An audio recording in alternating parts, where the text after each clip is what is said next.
మానకొండూరు శాసనసభ్యులు గౌరవనీయులు గవర్నమెంట్ సత్యనారాయణ గారు, వేములవాడ శాసనసభ్యులు గౌరవనీయులైన ఆది శ్రీనివాస్ గారు,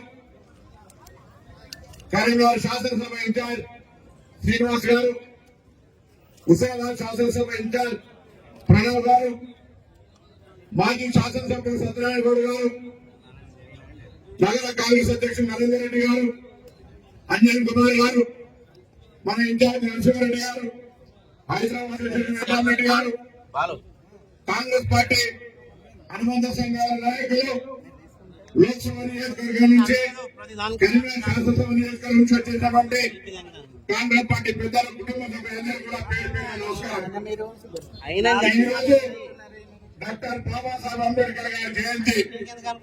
భారత రాజ్యాంగాన్ని నిర్మించినటువంటి భారత రాజ్యాంగాన్ని ఈరోజు ఈ దేశానికి దిశ దశ ప్రజాస్వామ్యంగా నిలుచోవడానికి ఉన్నటువంటి వ్యక్తి జయంతి. ఈ జయంతి పురస్కరించుకొని ఈరోజు తెలంగాణ జిల్లా కాంగ్రెస్ పార్టీ, సిరిసిల్ల జిల్లా కాంగ్రెస్ పార్టీ సంయుక్తంగా కలిసి ఈ పార్లమెంట్ నియోజకవర్గంలో ప్రజాస్వామ్యాన్ని కాపాడాలని, అదేవిధంగా భారతీయ జనతా పార్టీ మన్నూరు దాకా అధ్యక్షుడిగా, ఇప్పుడు అఖిల భారతీయ ప్రధాన కార్యదర్శిగా, స్థానికంగా పార్లమెంట్ సభ్యుడిగా ఉన్నటువంటి బండి సంజయ్ గారు కావచ్చు. ఈ రోజు కేసీఆర్ ప్రతిపాదన పెడితే రాష్ట్ర టీపీ అధ్యక్షుడిగా ఉన్నటువంటి కిషన్ రెడ్డి గారు కావచ్చు, ఎవరైనా కాంగ్రెస్ పార్టీ గ్యారెంటీల గురించి అడుగుతా ఉన్నారు. అందుకే కాంగ్రెస్ గ్యారెంటీల గురించి, అమలు గురించి అడిగే ముందు 10 సంవత్సరాలు అధికారంలో ఇవ్వాలి కూడా మేము అధికారంలోకి వచ్చి 4 నెలలైంది. మీరు అధికారంలో ఉన్నటువంటి 10 సంవత్సరాలు మీ అమలు హామీ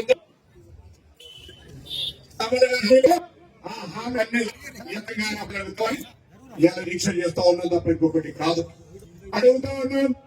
ఆనాడు ప్రభుత్వం అధికారంలోకి వస్తే ప్రతి ఖాతాలో 1 లక్ష ఉంటాయి, నల్లధనాన్ని బయటికి తీసుకొస్తారు. ఎవరి ఖాతాలో ఉంటాయా? ఈ రోజు దేశంలో రైతులందరికీ పెన్షన్ ఇస్తా ఉన్నారు. ఎవరికి పెన్షన్ ఇస్తున్నారా? పోగా రైతులకు సంబంధించి నల్ల తెచ్చి